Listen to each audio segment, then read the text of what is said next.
Sætningen for cosinusrelationer for vilkårlige trekanter, den gælder, at a i anden er lige med b i anden plus c i anden minus 2 gange b gange c gange cosinus til a.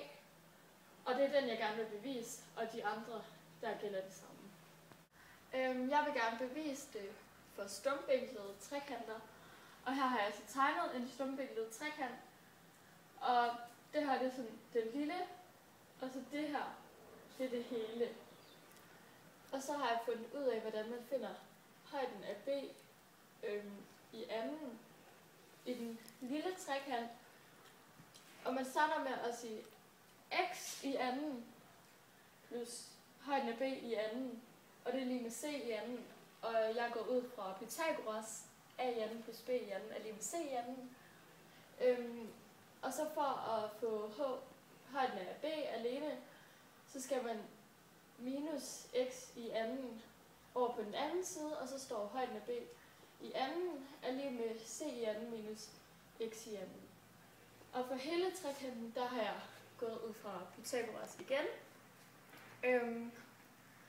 Og der er højden af b i anden plus x plus b, og de to i anden er lige med a i anden. Og så for at få hb alene, så har jeg minuset b plus x i anden over på den anden side, så der nu står højden af b i anden er lige med a i anden minus b plus x i anden.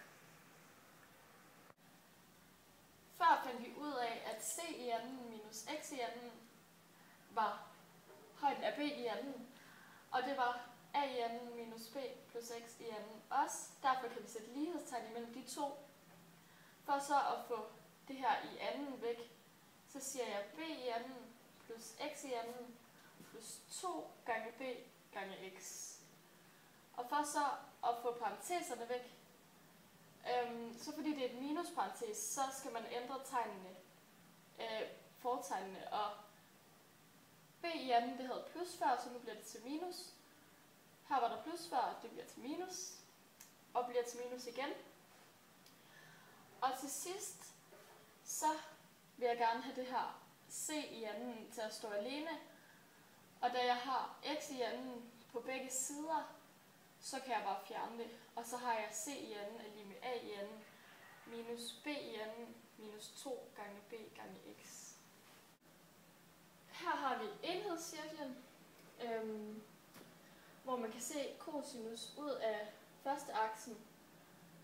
Og her har vi vinkel A. Og da denne her over, den er ens med, så det er også vinkel A. Og her der er der 180 grader. Så hvis vi tager, at man kører op her og ned og ser på cosinus, så er det cosinus til A. Og herover det vil ramme ned her, og det er så cosinus til 180 minus A. Og cosinus invers til 180 minus A, det er det samme som cosinus til A. Mens cosinus til 180 minus A er det samme som minus 1 gange cosinus til A. Og da vi ved, at cosinus til en vinkel, det er den hovedsliggende divideret med hypotenusen, så har vi cosinus til 180 minus A, det er lige med x divideret med c, c det er hypotenusen. For så at finde x, så sætter vi det her over på den anden side, og så er det c gange cosinus til 180 minus a er lige med x.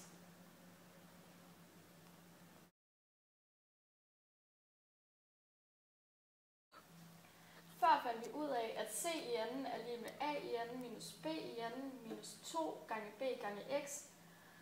Og vi fandt så ud af, at x er lige med c gange cosinus til 180 minus a.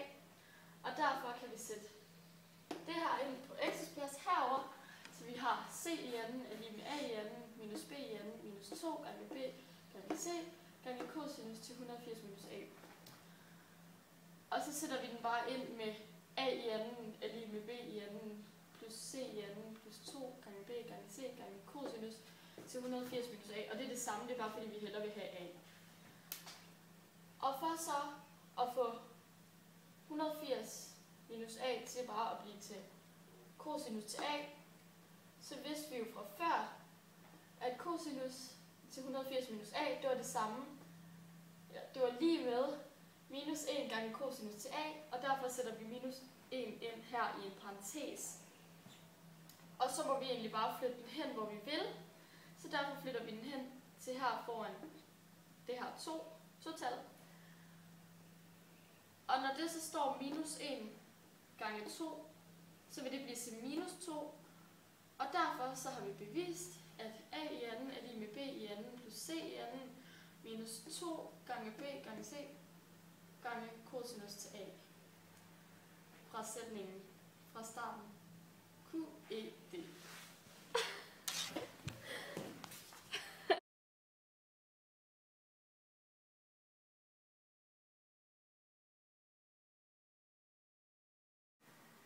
Sætningen for sinusrelationen, som gælder for den vilkårlige trekant, er sinus til a divideret med a er lige med sinus til b divideret med b er lige med sinus til c divideret med c.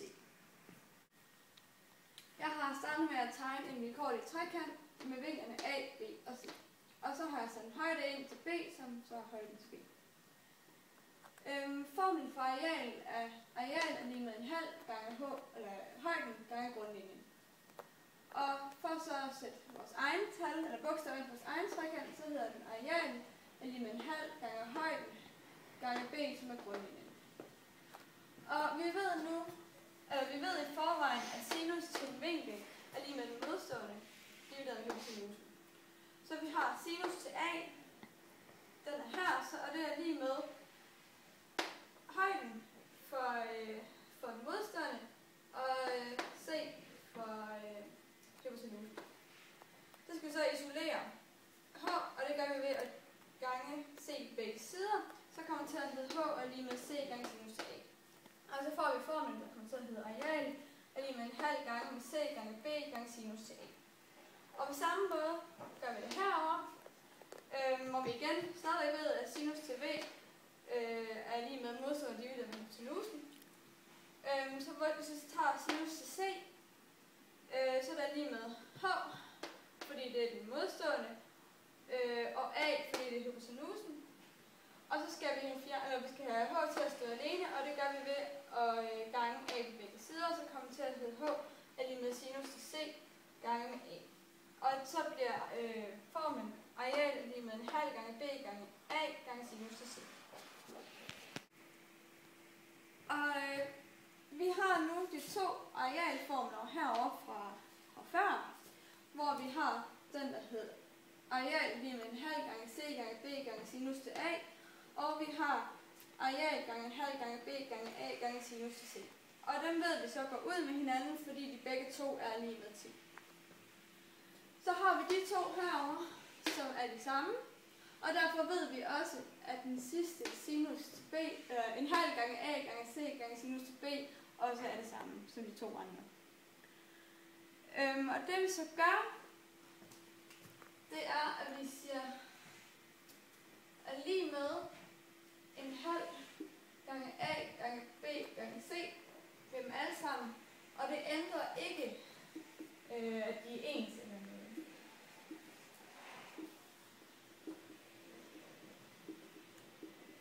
Sådan. Og det vi så kan gøre nu, det er at sige, at for eksempel, de to halve, de går ud med hinanden, de halve går ud med hinanden, de halve går ud med hinanden. B'erne her, og C'erne, og B'erne, og A'erne, og C'erne, og A'erne.